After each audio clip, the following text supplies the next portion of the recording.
तुमसे तुम तक के अगर आप डेली व्यूअर्स तो हो जाए तैयार शो के आने वाले एपिसोड को देखने के लिए, क्योंकि तुमसे तुम तक के आने वाले एपिसोड में आप सभी देखने वाले हैं कितना कुछ यहाँ पर बदलने वाला है। और तुमसे तुम तक में आप सभी देखने वाले हैं कि कैसे गायत्री जो है वो अन्नू को अब कॉल करने वाली है। शो तुमसे तुम तक में अन्नू और आर्या की शादी के जो रस्मों रिवाज हैं वो शुरू हो गए हैं, और इस दौरान आप सभी देख ही रहे हैं कि अन्नू के घर में हर्ष रह रहे हैं अपनी गलतियों की वजह से, और उन्हीं गलतियों को सुधारने के लिए वो अब नए यहाँ पर स्किल सीख रहे हैं। पुष्पा के साथ रहकर मोल भाव सीख रहे हैं, और साथ ही साथ यहाँ पर साड़ी से जो यहाँ पर रजाई के कवर बनने हैं या गद्दों के कवर बनने हैं उसका काम वो औरतों से करवा रहे हैं। लेकिन अब आप सभी देखने वाले हैं घर वापस जाने के बाद हर्ष अपने आप को कमरे में बंद कर लेंगे, और यहाँ पर मानसी उन्हें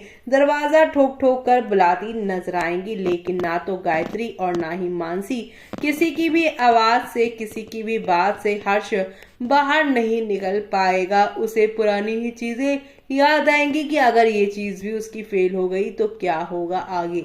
ऐसे में अब आप सभी देखने वाले हैं कि किस तरीके से शो की कहानी में एक से बढ़कर एक यहाँ पर एंटरटेनमेंट के साथ चीजें आप लोगों को आगे की ओर जाती हुई दिखाई देगी। और वो एंटरटेनमेंट ये होगा कि अपनी शादी के ही दौरान अन्नू अब गायत्री का फोन उठाने के बाद हर्ष को यहाँ पर पहुंचेगी उस बंद कमरे से निकालने के लिए। यानी कि शो में आप लोगों को अब एक दो नहीं बल्कि काफी सारे एंटरटेनमेंट के साथ चीजें आगे की ओर बढ़ती हुई दिखाई देने वाली, और वो सब देखना आप लोग शो के अपकमिंग एपिसोड में देखना बिल्कुल भी मिस मत करेगा। कुल मिलाकर शो में आप सभी को अब हाई वोल्टेज ड्रामा और एंटरटेनमेंट के साथ चीजें आगे की ओर जाती हुई दिखाई देने वाली है। तो आप सभी शो के आने वाले इस ऊपर से ऊपर वाले एपिसोड को देखना मिस मत करेगा।